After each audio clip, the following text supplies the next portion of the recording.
Good morning. Oh, shoot. You know what? I don't think I can hear you. Uh, Jacqueline, can you hear me? Yeah. Can you Oh, hear okay. me? Yeah. Now I can hear you. Okay. Okay. New mic, new probs. Old probs, new mic. Haven't figured it out yet. Yeah. Good morning, everybody. Hey, Nicole. Hey, Laura. Hey, Ashley. Hey, Bree. Okay. This is the mic that Jennifer sent me, and I was like, Mina should get a new one. It has the updated USB that can plug into our computers. It's No very fancy. way. Uh-huh. Yeah. I told her, she asked me. I was like, no, I don't need one. I mean, I suppose I could donate this one, but Well, it's it's a with. good emergency mic. Yeah, that's true. That's true. We could get up. We've had the same mic since we started podcasting. 4 years later, same mic. Same So, problems. right? Hey everyone. So how is your morning going? It is Wednesday. I am in sunny California. And So I I'm am feeling in good. freaking frigid cold Iowa. How cold is So it for you? today's not bad. It started out negative 20, I think. No, negative 8. Negative And then 20. and then it's going up to 20. So it'll be 20 degrees today.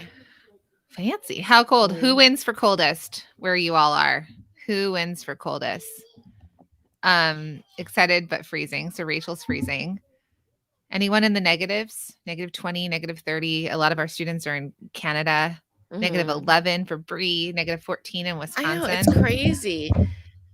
So my daughter Layla was like, can I wear a t-shirt and pants? Because daddy said it's gonna be warmer today. I was like, daddy means warmer, like it's still so cold, We're thinking warmer from literally it was like, chill advisory that the kids started school late. Cut to my kids. We ate outside last night because you can't eat outside on the East Coast right now, but Mhm. in LA you Oh my can. gosh, so nice. So we ate outside and I was like, you guys need to wear, Will is like just gonna wear tights. And I'm like, you guys need to put on pants and like bring a jacket. Meanwhile, they're like shivering underneath the heat lamp. And I'm like, it's 70 degrees, people. Get it together. you live in a very cold place and this should feel like summer. Ooh, 42 degrees. Somebody said it's a balmy 42. Oh, that sounds amazing. I don't mind 42 to about 72. That's probably my ideal because you can still walk around and stuff, but anything under 40 is just like, oh my gosh, I need to like prepare myself mentally I for can it. even handle 30. It's the teens, the 20s and the teens, I think. Isn't it freezing at 32 degrees? Correct. It does freeze. Correct. It is actually scientific.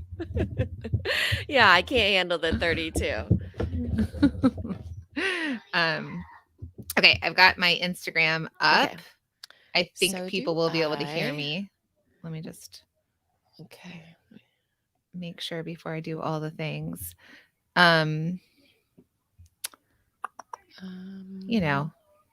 Bear with Well, us, at least I everyone. don't have to put down my screen since now I've realized I can do it from the side. Hey, did you change our artwork? What? What Yeah, artwork? for Instagram. Yeah, it's been like 7 years since you've been on there. No, this one's What do you different mean? than the one you changed. Look at the new one. I can't. I'm logged in. I'll look at it later. Okay. So this one is not the one that is our podcast art. It is, but it has the, logo on top of us instead. It's not the one that you did, I don't think. Our podcast art does have the logo on top of us. No, it has it above us. This one is on top of our bodies. Oh, no, I did not. So somebody else did. Good job, team. Yeah. Okay, I'm going to go live. Okay. Okay. I'm ready. All right. Hey, Instagram. It's Bosses and Breakfast. Today we're going to talk about makers, bakers, all the people out there with businesses that do things with their own two hands and that really identify as the artists and the makers and the objections that you might come up against or objections for yourself when we're talking about scaling your handmade business. So I'm really excited to talk about obstacles that are keeping you stuck. The obstacles that are keeping you stuck. So people are joining over here on Instagram. Hello. I'm at my mother's house. So that's what's happening here. Did you get my request, Jacqueline? Oh, yeah. Is that you? I thought it was just a Because one-woman I show have over to here. hear they're not on pace. So I have to take one of them out as soon as possible. There she Okay. is. Hello, good morning. Now I can take that one out of my ear. There's All something right. floating above your screen. Oh, Yeah, it is the curtain. Okay, shoot. Why is this not working now? Ah! Not this again. don't scream into the mics. Oh, sorry. Why is this not working again? Okay, hold on. I need to put this down again. I can see you. I can hear Yeah, I you. know. It's always just like my head, though. Floating head is no bueno. Okay, so Okay. we were talking about how cold it is over on Facebook. Florida's 56, which feels like Oops. -20 to Diana over in Florida. Oops. It's 1 degree Okay. in Wisconsin. Let's see what else. Super cold in Okay. Ontario. So to let us know how cold it is for you friends over on Instagram, wherever you are in the world, and let us know where you are. Yeah. Hey, turtleneck day. Did everybody get the memo? Oh, you got the memo? I got the memo. Mine's a mock turtleneck. Is yours a real turtleneck? Yeah, it folds and everything. Oh, folds. Okay, yeah. Well, any type of turtleneck, put it on. 5 degrees in Ohio, Nikki. Whoa. Going to be 9 degrees later in Boston. It's warming up for you. 0 in Chicago. I know. In 70s in the. Boston. Someone said, sorry, it's been 70s in California. I know. I'm in California and I ate outside last night. It was amazing. Nigeria, it's hot. Okay, well, that's where we're going because it's freezing in half this country. -22 for Simple in Nature. 43 in Georgia. All right, 41 in Austin. Okay, friends. Well, keep warm or enjoy the sun if you're in California. You pay a sunshine tax. You pay a weather tax over here. Let me tell you. It's the truth, though. That's why people stay there. Otherwise, they would just leave. I mean, welcome to half of California. Yeah, I know. All right. Okay. So today we're going to talk about the obstacles or the objections that perhaps makers or creatives have in their minds and the things that keep them stuck. So these are mental blocks that might happen for you as you're trying to build your business because you sway towards being a maker or a baker or someone who makes things from their own two hands. So we thought that this would be a good exercise to run through with all of you because we have our workshop coming up on Thursday. So raise your hand if you are part of that workshop. It is on Thursday. Let us know in the comments. Yeah, it's all about scaling. So it's going to help you scale. But today we wanted to kind of condition your brain a bit to get you ready for it. All right. So like Minna said, head to theproductboss.com/best. If you haven't signed up for our free workshop series, you can still get the replay to last week's, which is getting your to-do list done. Tomorrow is about helping you scale your handmade business. Next week will be the 80-20 rule, which will really help you focus on what you're making and what you're selling. And then you all automatically get invited VIP treatment. We're opening up the red rope, red carpet for you to join us in Bestseller Secrets Challenge, which kicks off on February 14th. So it is just, if you love these lives, if you love the podcast, the free workshops are incredible and game changers. So share it. If you know other product bosses that you're like, they would benefit from this, like we all want to lift each other up here. Please share it in those groups. Let people know about it. Let your friends know about it. Other maker communities you're in, invite them in. It's going to be incredible and a game changer for all of you. Yeah, it's so much fun. It's our favorite way to work with all of you is through these workshops. We really do get to work. Bring a pen and your workbook that you get, or just a piece of paper because it's really, really fun. It's like getting to be in school, but have a party at the same time, and learn how to make money, which is the best part, right? The best part. And what's funny is I'm in my mom's maker studio. My mom's been a maker since I was little. It's called the Bestseller, or this is the Product Boss's Guide to Your Best Year Yet. So if you head to theproductboss.com/best, you will it's totally free. You sign up, you'll get invited into the free Facebook group. It's just a lot of amazing things. And then you'll go into Bestseller Secrets Challenge. So I'm in my mom's maker room. We had a vacation planned in LA for my mom's birthday, which is this weekend, and my brother's birthday, and my grandma, seeing my grandma. And so my whole family is here. My brother's flying in from Texas. It's going to be incredible. But this is who I was raised by. I was raised by a maker. She always made things. It was never specific, like one thing that she made. There were sections of time in her life that she made, like when we were little, puffy paint t-shirts and like t-shirt dresses. And she would make me all my headbands and stuff. And then, when we were a little bit older, she started making bean bags that she sold to like this major kid store here. And then in the recent years, she started doing her basket business, where it's like Moroccan baskets that are handmade. So the coolest thing about makers is that you can figure out things. My mom figured out all of these different things that she could do. And then the difference between her and like a hobbyist is if you decide that you want to make it a business, if you want to make money off of it, which is why Etsy has been so successful. And Etsy has been this place over the last, how is it, like 20 years, it feels like, but like maybe 15, but I don't know. But basically made it really easy for makers who are slightly more Mhm. crafters to sell their goods online to a bigger reach, a bigger audience. And it overcame the gap of so many people who think I'm not good at business. Because if I were to ask my mom right now, do you think you're good at business? She would say, I'm not a businesswoman, but I'm a creative. Does anyone Yeah. else identify with that you feel like maybe you're not good at business, but you are a creative? And I think that that's kind of the direction that we do want to keep everybody on to, is because not everybody is identifies as maker or crafter, especially if you're not a hobbyist and you're a business person, right? So Jacqueline went to school for she has a fine arts degree. When I was growing up, I was always known as myself, and I have three other sisters, so four girls. I was known as the creative one. I was always reading books. I was always painting. I was always doing crafts of some sort. I was the one who would do the iron on t-shirts for any birthday.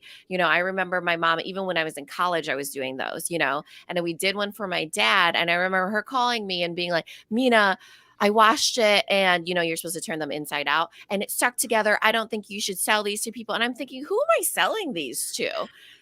So this just goes to show you my mom really never knew what I was doing ever in my life.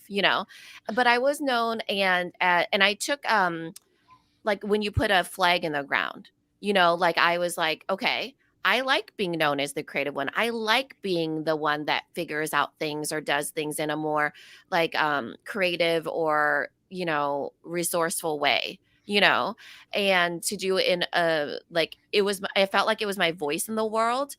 And so for me, when I was starting to get further along into it, it's hard sometimes, even as makers and creatives, to think that you have to lose your identity, you know?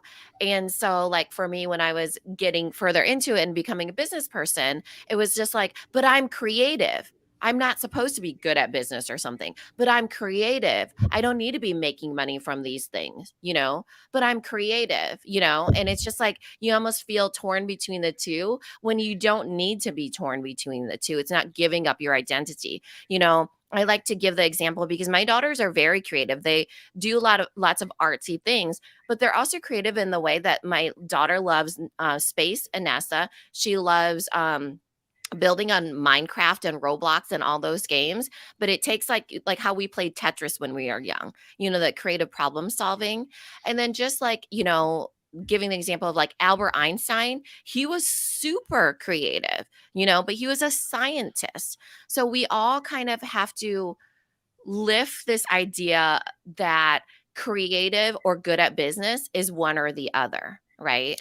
Yeah, and I mean, it's even for me. So growing up, I was raised by a creative, but in college it was sort of like you go to college and you become I don't know what, right? I think I wanted to be a lawyer at some point, and then I wanted to go into advertising because for me that was creative and business or savvy, or it felt like a career. And when I eventually left UC Santa Barbara and transferred to Otis College of Art and Design, which is a 4-year art school, and became a fashion designer, and then I had a successful business for over a decade, at the point that I was like in business for over a decade as a designer for people, as a consultant, as a coach, as someone who had developed over 1,000 lines, 1,000 fashion brands. um I looked at and I know a lot of you have heard this story, but I looked at my client who was paying me $10,000 a month to run his business and said, I'm just not good at business. I said it. I said it out loud. This person wouldn't have paid me $10,000 a month if he didn't think that I was obviously good at business and growing his business. And so it was this eye-opening moment in time where I was like, hold on, I've run a business for 10 years. I have a team, I have an office, people pay me to run their businesses. I know. I'm kind of getting bits of it. It's fine. You're good. You're good. Oh StreamYard. shoot, I did lose you on this side. I'm back. So Okay. was my Okay, okay, good. My headphones are only I for think the I'm back. phone. That's why you're fine on there. Okay, I think you're good too. You're Okay. moving now on this side. Sorry. Yeah. This internet here. Good thing we're not going to be here tomorrow for this internet. um, Yeah. but anyways, what I'm trying to say is that I realized it was a mindset thing. Because on paper, if I were to write it down, I was successful. I knew business. I had run a business for over a decade that could pay me and could pay my team and could grow and could help other people. So I think a big thing for a lot of you is like if you were to write it down on paper, if you were to write down, I make X, I sell X, people pay me money for it, or you were to even write just the story of you, but don't say your name in it and you were to read it, you may actually look at that and say, oh, I actually do know what I'm doing, or I am good at business, or even though I'm a creative, like I figured this out more than Mhm. other people who haven't figured it out. So I think that's just the first part of talking about that mindset of creative maker, don't know enough about business. Mhm. One of the things, should we start on some mindset games? Yeah. So Exercises? This we'd love is to like know from you strength guys. training for your brain, okay? Strength training for your brain because it's a loop of how you think about certain things. So when you exercise, do you just get to exercise and voila, you're fit for life? No, no, my friend. You still have to continue your I exercising. do. Same with your brain. So when your brain goes into certain things like I'm not good at business or we're going to go into some mindset blocks here, you have to continually revisit those just like you have to continually exercise to keep your body, Thanks. healthy. Yeah. You have to do exercises for your brain if you continue to limit yourself or be stuck in your thoughts. Does that make sense? So we want to know from all of you in the comments. Well, first, if you're a maker, if you're a creative, if you are a baker, you do cookies, you make one of a kind art, custom orders. Mhm. Um, You what started a brick and mortar because you're a creative and you like to buy things, you curate things. All of those things are, forms of creative expression, right? what is keeping you stuck? What's something in your mind that's a mindset thing that you feel like, for example, and I'll give you a couple examples. A few makers that we know have said in the past, um, I'm a maker. I make my own things and my customers expect them to be made by me. Right? So if it's not made by me, my customers will be upset. Has anyone ever thought that? What's another one? Um, Let's go into that one really quick okay. because it was my sister's birthday this past weekend, the one that's 5 years younger than me. And accidentally started this tradition of going to Molly's Cupcakes to get the most beautiful delicious cupcakes, right? And so Molly's Cupcakes, I go there, I get like peach cobbler, which by the way is one of her best sellers. You know, even in the however cold it is, you can still get peach cobbler cupcakes. Okay. Then I get like what's another one? Creme brulee. That's the one that I always get. It's around year round. So I get like 2 dozen cupcakes and I was going to show this because I actually took a photo of this price increase notification that they had that because of certain things being more expensive, they have raised their prices. And I was like, "Yes, you go, Molly," you know? And here's the thing. Never in my brain did I think, "Did Molly make my cupcakes? Is Molly the one that made these cupcakes?" First of all, I don't even know who Molly is, but I Excuse know she me, has more than one. Molly. Excuse me, Molly, you back there? You back there in the kitchen? These better have been made by your 2 hands. And so I know that she has like now I'm talking to her about her like as she's a person, but she has it's Molly's Cupcakes and they have multiple locations. So I know there's one in Eastern Iowa, for example, and I think there's another one. I don't know the background or the story, which goes to show you that I bought into her story of, Molly's Cupcakes, but it didn't need to be made by her. And I don't know the full story. Besides that, her cupcakes are amazing. And I know exactly what her bestsellers are and I buy it for every occasion for me and my sisters, right? So think about that, right?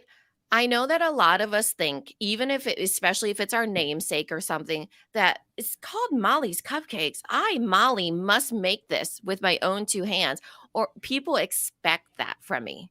right? So how many of you think that? How many of you think it must be made with my own two hands? These two hands that I have linked to my body. Because my customers expect that from me, right? Whatever the reason is that you have on that back end. So a lot of us will start as a namesake, whether or not your name is in the brand. So Susan Gordon Pottery, we talked about her. We worked with her for years in our mastermind. Susan Gordon started on Mhm. Etsy, top 1%. Put on the Okay. map because of these wavy bowls, but Susan did not make this with her own two hands. Maybe She this one. what? She did not. No, she's not like get me Mina's order. I'm gonna make hers specifically. Where's Mina's order? I must make it with my own two hands. No, she did not. And I have two of these. I have one right over there too that has a different inside color. So Don't yeah, drop it. You're so, yeah. oh my God. Geez. Please turn and use two hands. It's like when Um, you put something over your head and you don't want to can't swallow. watch. Those things are so sold out. You will not be able to Yeah, get they're another one. terrible though. um but so let's just I just want to share she shared her story on the podcast. So Yep. we're just going to quickly, she was a top 1% of Etsy. This was a side hustle for her when she did her pottery. She had a full-time job and it was a side hustle, and she grew the business on Etsy because we started this. Etsy gives you access to other people, right? It sells, they have their own customers they bring in. And then as she grew it and grew it and grew it and eventually decided, you know what, this is working. She left her full-time job. She decided that she could like take the leap. Etsy was generating enough revenue. It was not the kind of business she has now, but it was enough for her to believe Mhm. in herself enough to take the leap. She's built it. She scaled it. She grew her demand. She grew her Now demand. she has a brand, right? So But she even couldn't if keep up with the demand. yeah, So when all of you, because another objection people had were like, well, I have a full-time job. I can't possibly make more. Well, there's two things there, right? She left her full-time job and did it all herself which she wanted to do. until she could hire somebody, another maker, another pottery person that she could train in her essence, like in the way that she makes her stuff, and teach them. She sells 200, 300, 400, $500 bowls. So if anyone out here says, I just don't trust someone else to make this, she's making Mhm. heirloom quality, very expensive pottery that she's actually has such a demand wholesale and said can't sell to you wholesale, only going to sell to direct to consumer, has Mhm.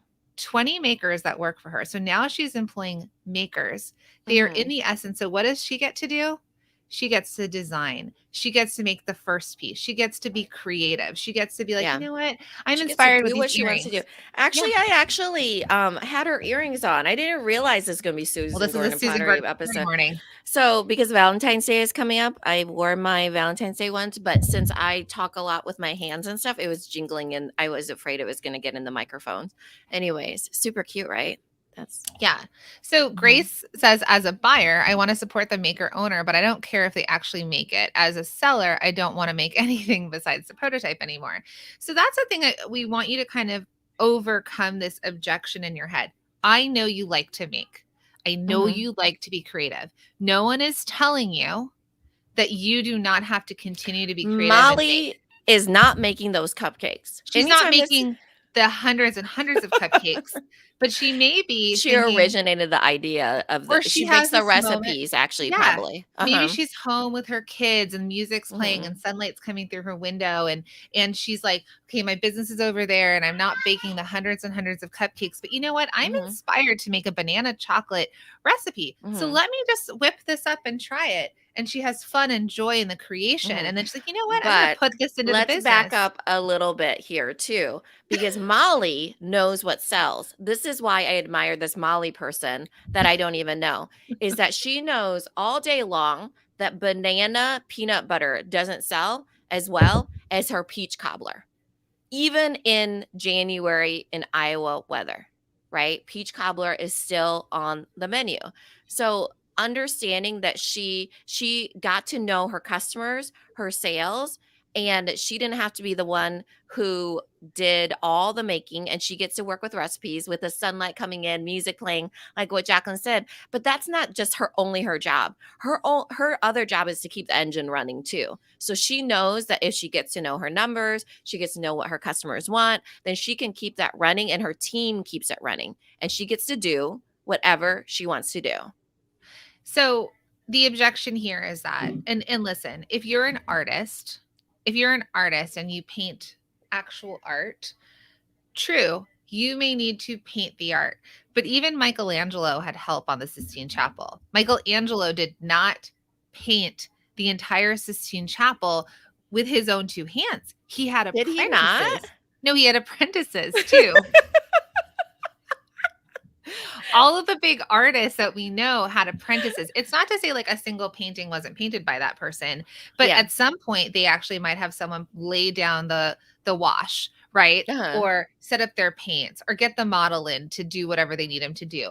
And so and we work in multi-stream machine. Some of our students are one of a kind artists. Well, we're teaching them how to teach the people who work for them. Well, like our masterminders, because that's who we work with closely.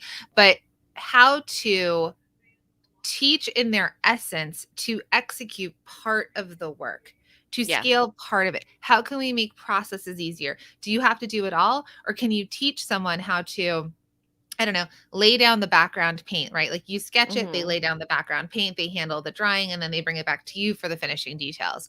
So there is this realm of possibility that you haven't fully thought out. Even remember the canvas, the moving canvas woman that we met in Dallas. Moving There's this woman who canvas. sells. We were on the panel with her, so she sells that like yarn art. Oh, The yeah, yeah, yeah. Lauren something art. Williams. Williams. Lauren Williams art. Boom. She has over 100,000 followers, if not maybe 200,000 now. She created this method of making this art. She's Dyeing yarn, that looks essentially. yeah, it's 2,000, 3,000, $4,000 a piece. You can Mhm. commission her. Um, I have seen her. I see the art. She has a team that helps her hang the stuff, right? So she's like, okay, I want to do like an 18 wide, whatever. And maybe they're going to hang all the rope. And then she does the dip dyeing. And then I've seen her and another person trimming it towards each other. So there are Mhm. parts of her business, even though she is an artist and it's Lauren Williams art, that she is still not doing everything herself. Yeah. Okay. Imagine a chef even, right? A chef has a sous chef, but if you are the head chef of any restaurant, you get to come up with the recipes. You get to come up with what's on the menu. You get to come up with the seasonality that's in your menu and the foods and how everything is laid out. But are you chopping your own onions? Oh, heck no, you aren't. Are Are you you washing the dishes? no, no. Are you butchering the meat to, get it ready? No, you aren't. You're not even doing broth bases. Like when you do like let's say it's like a stock, you're not doing those stocks. Somebody else is doing the stock. And then on top of that, you're teaching your line people, your line Line cooks, cooks. and you're teaching them the recipes. The whole staff tastes the recipes. You get to make the final tweaks in it, and then you put it into basically production when it goes into the menu. And are you cooking every one of those? No, you are not. Are you You've telling me taught your staff. that Wolfgang Puck does not make everything when I go to his restaurants No. and the frozen pizzas you could buy at the grocery store? No, he No? is not. He is not. Wolfgang? I know we're making light of it, but I just want you all to think of other situations in which you have heard of Yeah. namesakes, in which you maybe have eaten at a fancy restaurant, artist, the Sistine Chapel, and think they did not do it all only by themselves. And so I want to move to another Okay. objection or thing Okay. that people say is I can't grow my handmade business because I have a full-time job. Right. Yeah. So it's like I have a full-time job. There's not possibly enough time to do all the things. The time constraint, which is why last week's workshop was about time, comes up in a lot of ways. Whether you're manufacturing, whether you're making, however, whether you're a retail shop Yeah. and you're just And buying. say yes in the comments for people who have said this to themselves, because we hear this all the time. If you say to yourself and you feel stuck, right? Because these are objections that are in your mind that keep you stuck, right? I cannot possibly grow my business because I have dot, dot, dot, a full time job, whatever it is. I don't have enough time in the day. Right. Well, why do you not have enough time in the day? It's going to go back to needing to get help in some way or another. It's going to go back to needing to block out your time. What we realize, and the successful businesses that we see grow and the ones that we see stuck have these objections that we're talking about, have these mindset things, and they have all the reasons why it's not going to work for them, right? It worked for Susan Gordon Pottery, but it's not going to work for me. Okay. Hmm. Well, then what needs to get worked on? So tomorrow, especially in the scaling, the Maker's Guide to Scaling. Is that what it's called tomorrow specifically? Yeah, Maker's Guide to Maker's Guide to Scaling, though it's Scaling. for everybody. We did put Yes. makers because makers tend to be the ones we have to chip away at the longest. It's just a But it's mindset for thing. even if you're a manufacturer, retailer, brick and mortar, one of a kind artist, any type of person that has a product based business, it's for you, even though we named it So the Maker's Guide to Scaling. imagine you go to your work during the day, right? You're there, but maybe you've outsourced a portion of what you make to somebody else, a stay-at-home mom that you could train, somebody who doesn't need to have a full-time job, and that you could pay them for labor to make things for you while you're at work. So when you come home, you get to spend time with your family. You get to spend time thinking of strategy. You get to spend time learning. You get to spend time marketing and selling. If you want to make stuff, if you're like, okay, they're going to do X, they're going to label all of my jars because I'm going to pay them 25 cents a jar. Can you afford Hmm. 25 cents a jar? You can. So then they're labeling all your jars and they bring you back the jars. And every Saturday you pour your candles. I know I go back to Hmm. candles, but it's just an easy thing. So Yeah. Saturday you pour your candles, and then during the week you work on your visibility and you work on your sales. Hmm. So the idea here is you can work with your time better. You can Yeah. outsource things. And we're going to talk about what you can outsource tomorrow. But you can outsource time, you can outsource jobs, you can outsource components where again, Hmm. it doesn't have to be your own two hands. And then on top of that, some people are like, I don't want to teach other people because they'll steal my ideas and do what I do. Anyone feel that way? There is so many people that don't want to do what you do. They don't want to run a business. They don't want the worries of what you do. They just want to do what they do, right?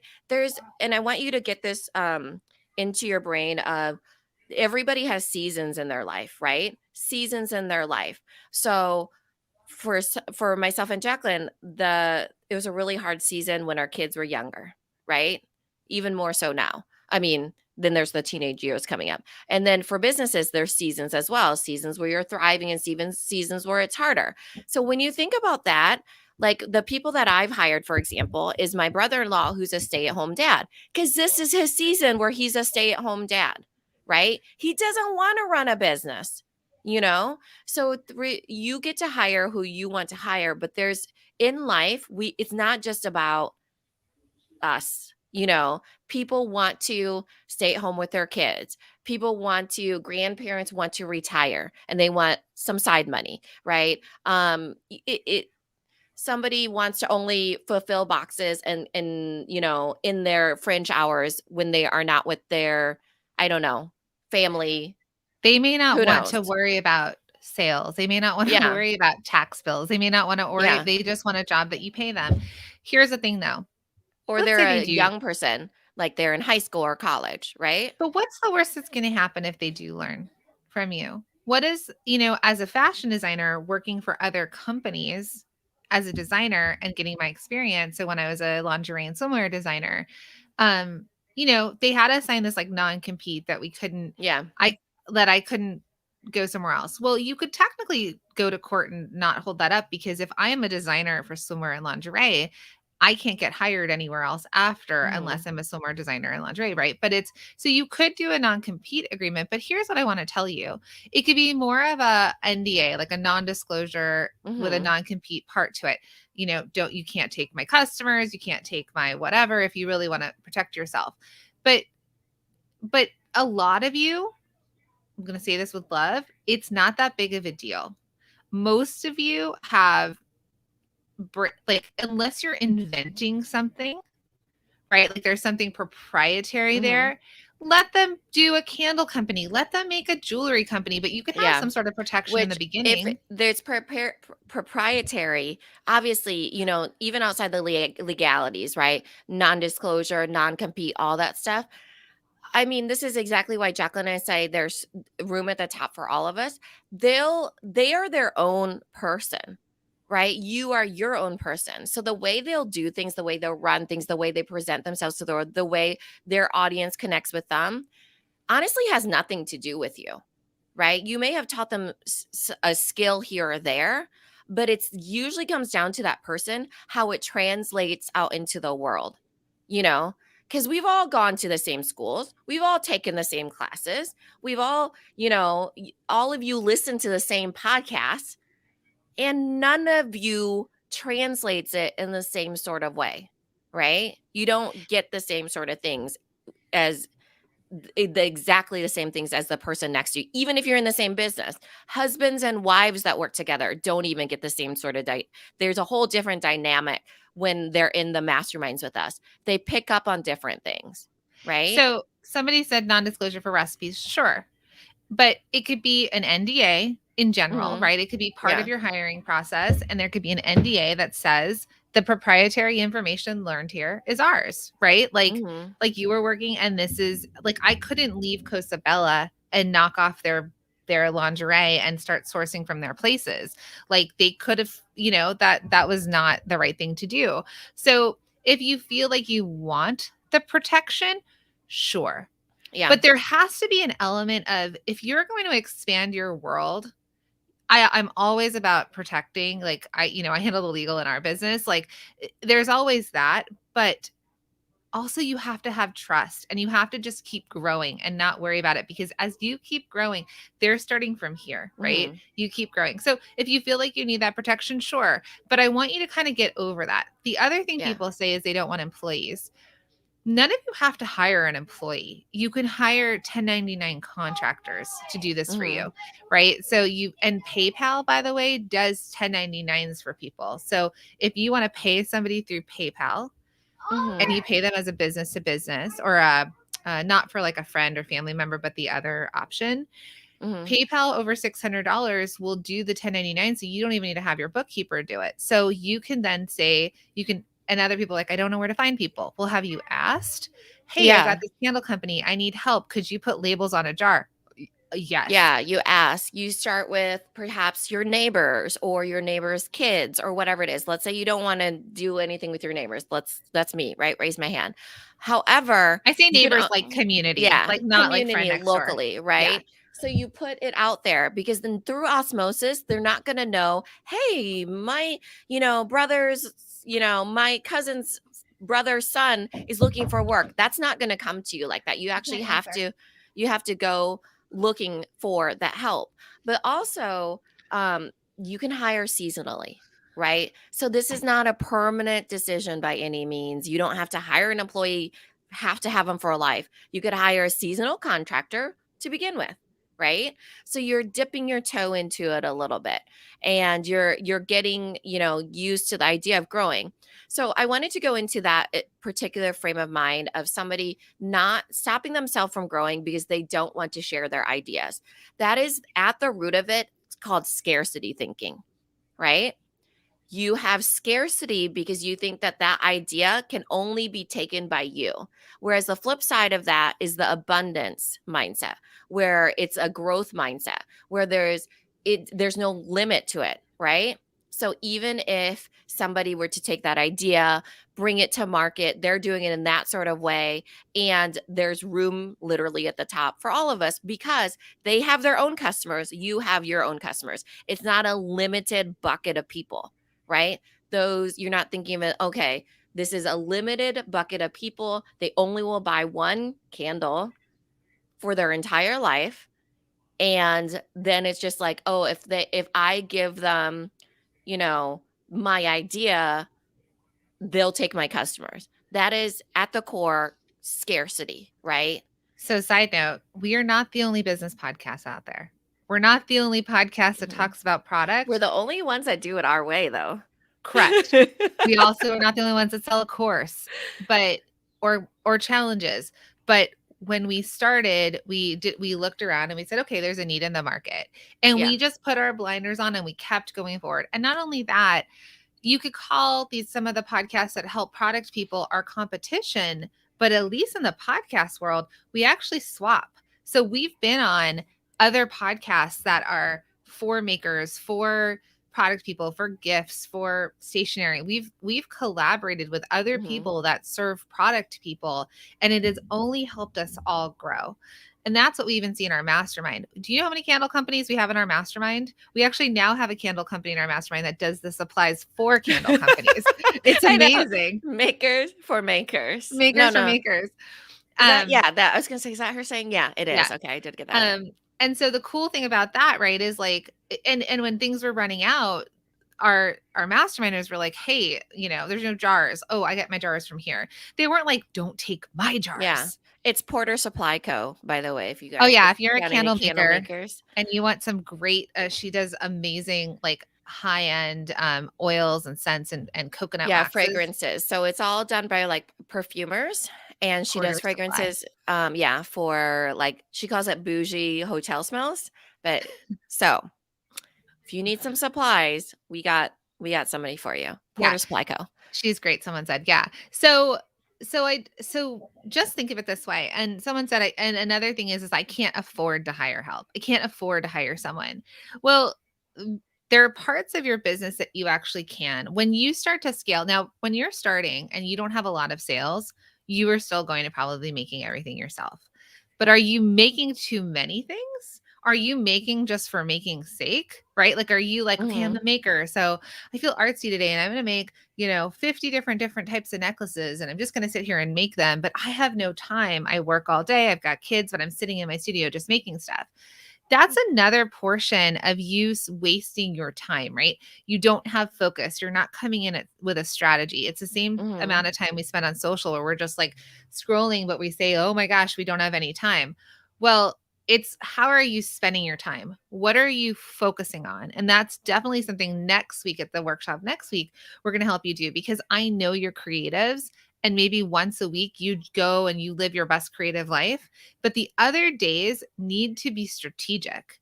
If Yeah. you sell jewelry and necklaces are your bestseller and chunky necklaces with a large pendant are your bestseller, whether they're one of a kind or the same piece, you spend your time making those and selling the heck out of those.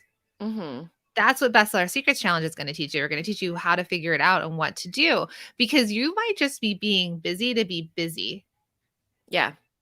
not to move your business forward. And so you're coming up with these excuses. I can't afford to hire anyone because I can't sell. Well, are you figuring out what sells and how you sell them? Or I don't have enough time. Well, what are you spending your time on? There's no Yeah. excuse for creatives, whether some people are like, oh, ADD brain, or, I'm a creative and my mind's in all the Yeah, places or organized shiny objects. chaos, for Yeah. example, is one of the excuses.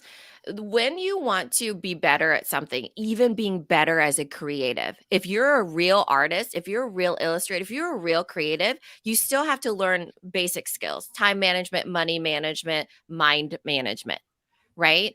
And so I think sometimes we're like, oh, we take such a stock in the fact that I'm a creative and it means that I'm disorganized. Well, the most successful, the most creative people I know understand how to harness their time. They understand how to harness their creative powers, right? They Because the world is the world. We are human. We're not going to be motivated all the time. So it's not going to be like, "Oh my gosh, I'm going to wait till the sun is shining just right. And I'm going to wait until, I get the sign that, Mina, you're creative today." And the birds are singing. No, the most high level artists, the most creative artists, the most creative Grace is like shots artists, fired today by J&M. yeah, consistently work on their craft, their superpower. They do things when they are unmotivated so they can grow when they are motivated, right? And listen, I get it. And when you get those moments of creativity where you're like, "Oh, I gotta just do it. Whether it's, I mean, I get that, and it has Oh, nothing to do yeah, with art yeah. anymore. You Yeah. can harness that, and that's sometimes that you can expand it, right? And being messy is fine. Like this room, you should see, I mean, it's organized chaos in this room, Don't even look at this room. I had to lift things up to find the headphones.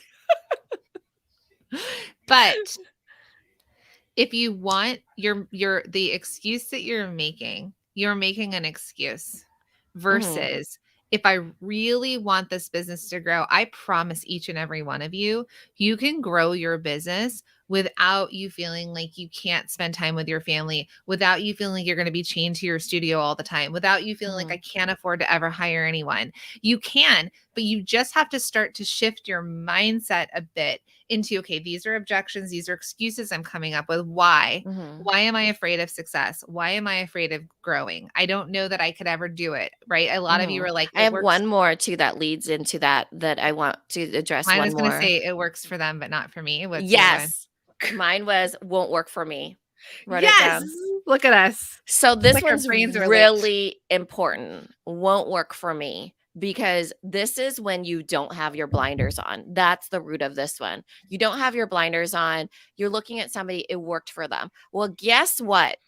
There's things that will work for you that won't work for them too, right? So flip it for yourself, right?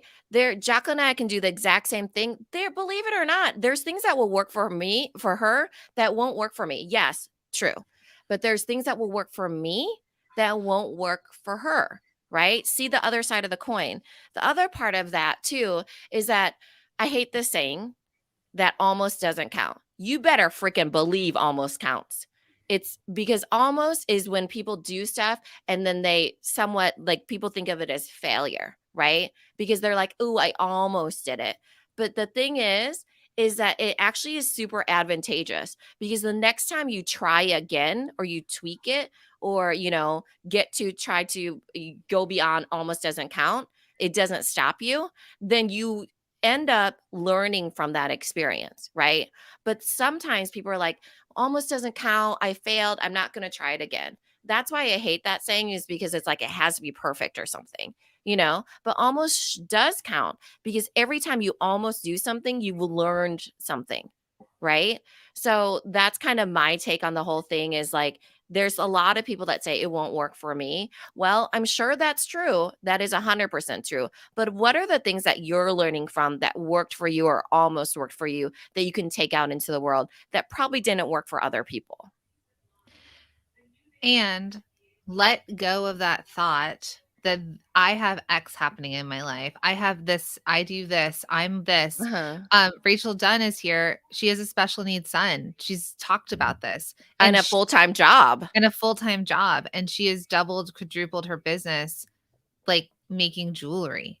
So whenever we want to come up with the reason it's not going to work for us, it is your mind is why it's not going to work for you. Your thought that it's not going to work for you. What if you change that thought to, I'm going to try it and see what happens? What's the worst that's Mhm. going to happen? Yeah. You fail, you learn, you try it again. Life is full of life, right? Mhm. Life is going to keep knocking us down and we're going to have to keep rebuilding and starting again. So you try something in your business and it doesn't work. You Yeah. try it again.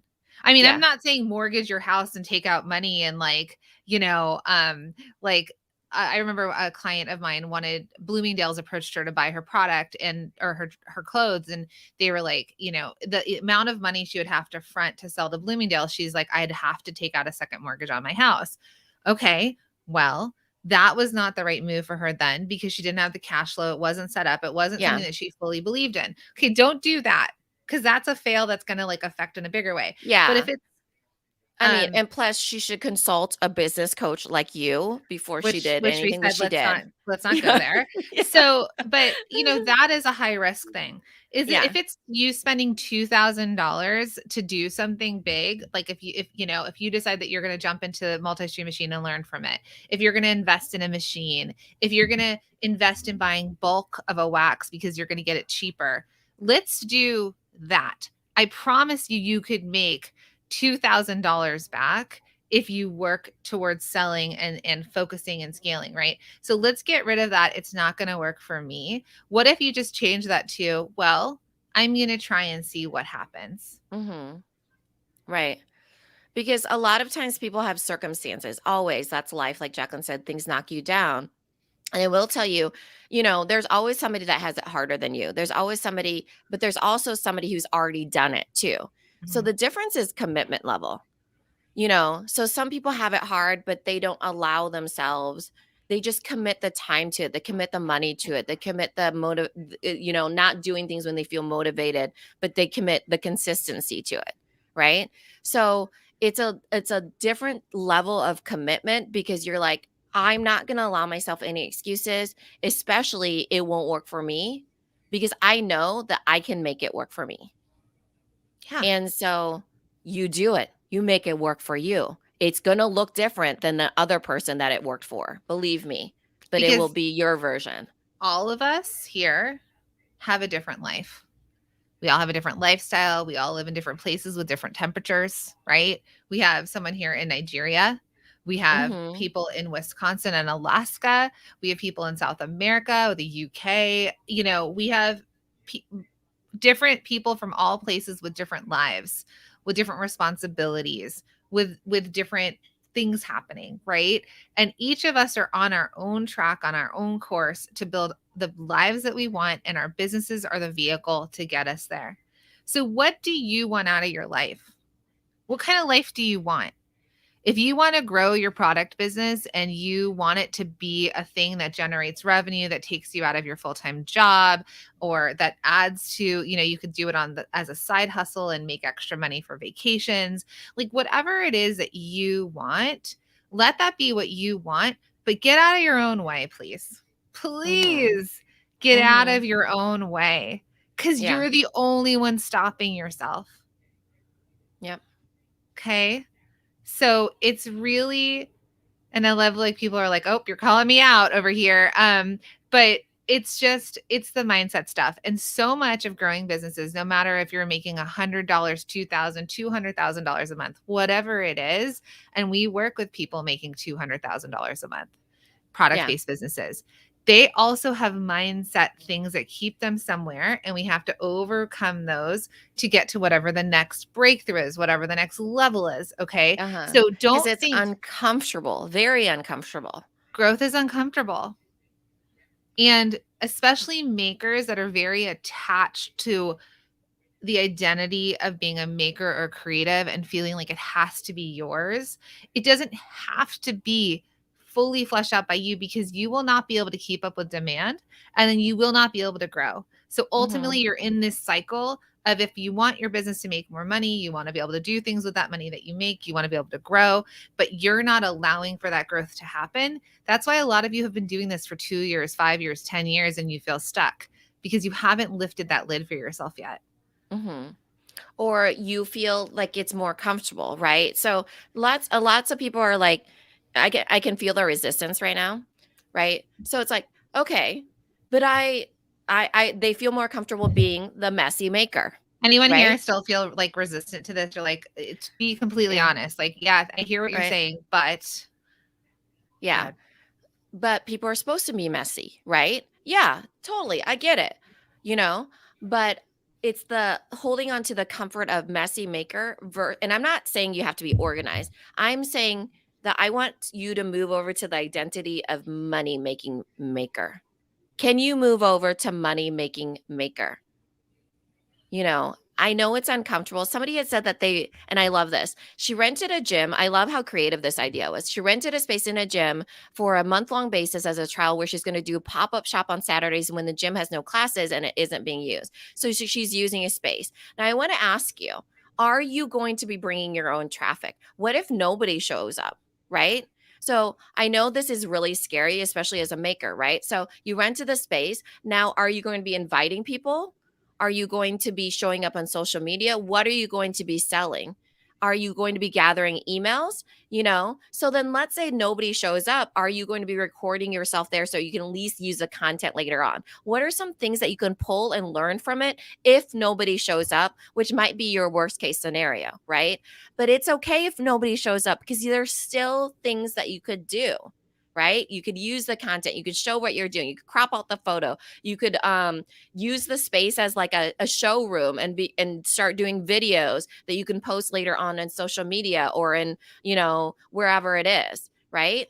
Because then you have a cleaner backdrop or a place to do it. So that's my question is, when things aren't going how they planned out to be, what can you do where you're not automatically, well, this wasn't meant for me, right? Yeah. Yeah. And people are saying, can I be a messy moneymaker? Yes. No one said you have to be tidy. 100%. That's what I am.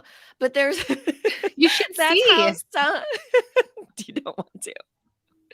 Um that I literally have so many boxes everywhere of things that we receive, things that I've ordered. I mean, it's just boxes on boxes around here. But that's what the thing that I'm holding on to, right? Is that I can still make money despite all of this. Now I can't make money because of this. Okay? Or that I don't know enough about business, or that I'm not good at all of these are excuses. You were literally here. You found a business podcast. You listen to podcasts. Okay. That already the average listener of podcasts is a very specific type of person. Not everyone listens to podcasts. Okay. So that's one thing that you're already getting educated. You're showing up here live. You come to our Mhm. free workshops and our challenges. A lot of you are students in multi-stream machine. So anyone that said, someone over here said, just trying to figure out how to make more money, that's Lovejoy Workshop. Not sure if you're in multi-stream machine, but like literally we created this course, this program, this implementation program that what it does is the very, very first module is your path to profit. So your very first module is what do I want to do for my business? Not what Mina wants to do, not what this business over here wants to do, but what do I want to do? What path do I want for profit for my business? Because it's profit, right? It's not just revenue. Because if you're not profitable, we're just being busy. So then you get to choose your path that will make you money and keep you sane and shortcut it for you. Lovejoy Workshop says no, but I want in. Well, the doors are opening in just a couple of weeks. So any of you Mhm. that want to be in, come to these workshops. You'll get first access. We're going to be giving away a first 200 bonus to those of you that are in the workshop. So there's going to be this extra bonus that you don't get. And what types of businesses does this work for? Start and Family Crystals is asking. All product-based businesses. It doesn't work for drop shippers, and it doesn't work. We have some MLM direct sellers in there, but really it's for retailers, it's for manufacturers, it's for makers, it's for people who have physical products that can control their inventory, Mhm. that can take It's their for own photos. custom one of a kind. Mhm. Yeah, I It's think you're breaking up a little. Go ahead then. It's for anybody who has a physical good. So makers, handmade businesses, custom one of a kind. We have some illustrators and artists in there. We have bakers. We have food product businesses. We have startups all the way to multi-million dollar businesses. So we have like a $4 million business that has it because she wanted to make sure she had her systems in place, for example. We have people who have full-time jobs. We have side hustlers. But everybody has a physical good. We have retailers and brick and mortar. So, like Jacqueline said, there's some multi-level marketing people in there that are direct sellers. Usually it's because they bought it because they intend to have a product of their own. So they're skill building, Mhm. right?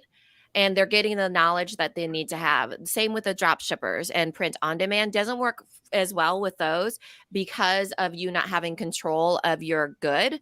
But a lot of people do buy multi-stream machine because they intend to get their own product that they have more control of and they have their own inventory. And that's why we have a lot of those people in there as well. Yeah. MNC Candle Co said, I grew from $2,000 in Q4 2020 to 15,000 in Q4 2021 by doing multi-stream machine. That's amazing.